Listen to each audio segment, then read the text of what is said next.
Alright guys, unboxing tayo nitong nabili ko from Amagisim. Hindi ko alam eh, basta yun, ito yung brand niya.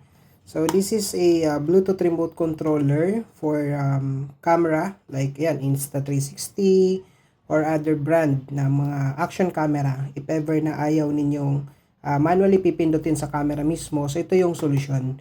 Though meron naman yung bawat brand, meron naman silang mga remote na binibenta, pero ito kasi mas mura siya.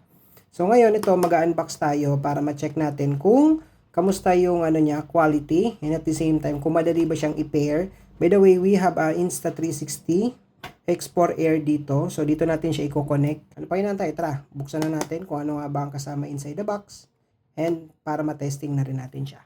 Let's go!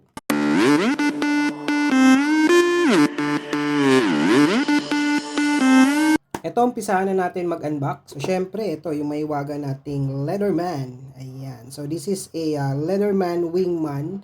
So, ito yung pinaka-favorite kong pang-unbox na tools. Napakatalas. Napakaganda niya pang-unbox. Yun, oh. So, check natin kung ano meron sa kanya inside the box. Inside the box, nitong Bluetooth remote controller. So, meron siyang manual. Ito, may kasama na rin siyang USB Type-C cable for charging purposes. And then the strap. Ayan. So, check natin yung strap. Quality yung strap, guys. Ayan. Dalawa yung strap na kasama.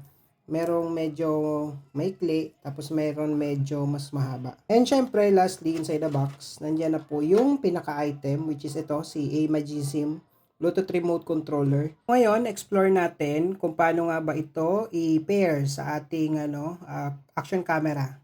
So, meron ako dito Insta360 Action Cam, which is the Insta360 X4 Air. Paano nga ba ito i-pair sa ating action camera?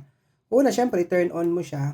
Ayan. So, pag naka-turn on na guys, all you need to do is long press mo lang tong mode button until iba't ibang kulay yung LED niya. Ayan. So, until maging ganito yung LED niya. Ayan. So, naka green, red, and blue. After that, all you need to do is go sa settings. Ayan. Click mo lang yung Bluetooth remote. Andiyan na kaagad yan siya. So, pindutin mo lang to. Tapos, ayan, connected na. Ganun lang siya kadali. I-connect. Ngayon, try na natin siya